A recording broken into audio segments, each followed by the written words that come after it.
জানা গেছে ঘটনাটি ঘটেছে গত শনিবার বেলা 12টা নাগাদ। ঘটনায় নাবালিকা স্কুল ছাত্রীর পরিবারবর্গের অভিযোগ, ঘটনার দিন ওই ছাত্রী এবং তার মা দুজনে মিলে ব্যাংকে গিয়েছিলেন। তারা ব্যাংকের কাজ সেরে বাড়ি ফিরছিলেন। মেয়ে সাইকেল চালিয়ে বাড়ি ফিরছিল এবং তার মা কিছুটা পেছনে এক টোটোতে সওয়ার ছিলেন। কিন্তু মা পিছিয়ে পড়ায় মেয়ে কিছুটা দূর গিয়ে নির্জন রাস্তায় সাইকেল দাঁড় করিয়ে তার মায়ের জন্য অপেক্ষা করছিল।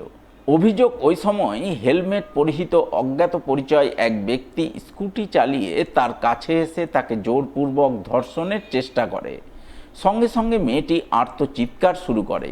সেই চিৎকার শুনে আশপাশের এলাকা থেকে মানুষজন ছুটে এলে অভিযুক্ত স্কুটি নিয়ে চম্পট দেয় বলে অভিযোগ।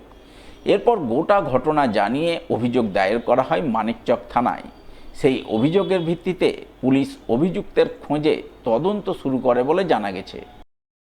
ব্যাংক থেকে আসছিলাম টোটোতে, আর মেয়ের সাইকেলে আসছিল। আসার পথে আর মেয়ের সাইকেল থেকে জামা কাপড় ছিঁড়ে মাটিতে ছড়িয়ে দিয়েছে। আর মেয়ে কাঁদছিল। তারপরে পাশে একজন কাজ করছিল, ওরা আসলো, তারপর ছেলেটা ছাড়লো। জানতে পারিনি কোথাকার ছিল। তো মুখে লাগাবা ছিল, হেলমেট লাগাবা ছিল, চেনা যায়নি।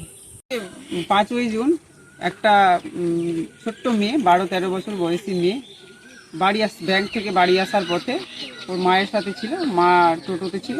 মেয়েটা সাইকেল নিয়ে সামনে এগিয়ে যাওয়ায় মেয়েটাকে কিছু দূর এগিয়ে আসার পরে মা পিছনে টোটোতে ছিলেন। কিন্তু মেয়েটা একা থাকায় মেয়েটাকে কোত্থেকে একটা অপরিচিত ছেলে বিনা নাম্বার প্লেটের গাড়ি নিয়ে এসে মেয়েটাকে জামা ধরে টানাটানি করে জামা ছিঁড়ে দেয়। মেয়েটা সাইকেল থেকে পড়ে যাওয়া মেয়েটাকে অপদস্থ করে, মেয়েটাকে ধর্ষণের চেষ্টা করছে। তখন মেয়েটা চিৎকার করে কাঁদতে শুরু করায়। পাশের জমিতে কাজ করছিল, তারা উঠে আসে। তখন ছেলেটা বাইক নিয়ে পালিয়ে যায়।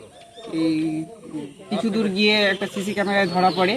বিনা নাম্বার প্লেটের গাড়ি ছিল, মাথায় হেলমেট দেওয়া ছিল। কিন্তু আমরা থানায় অভিযোগ করেছি, কিন্তু থানা থেকে কোনো স্টেপ নেয়নি। এখনো অপরাধী ধরা পড়েনি।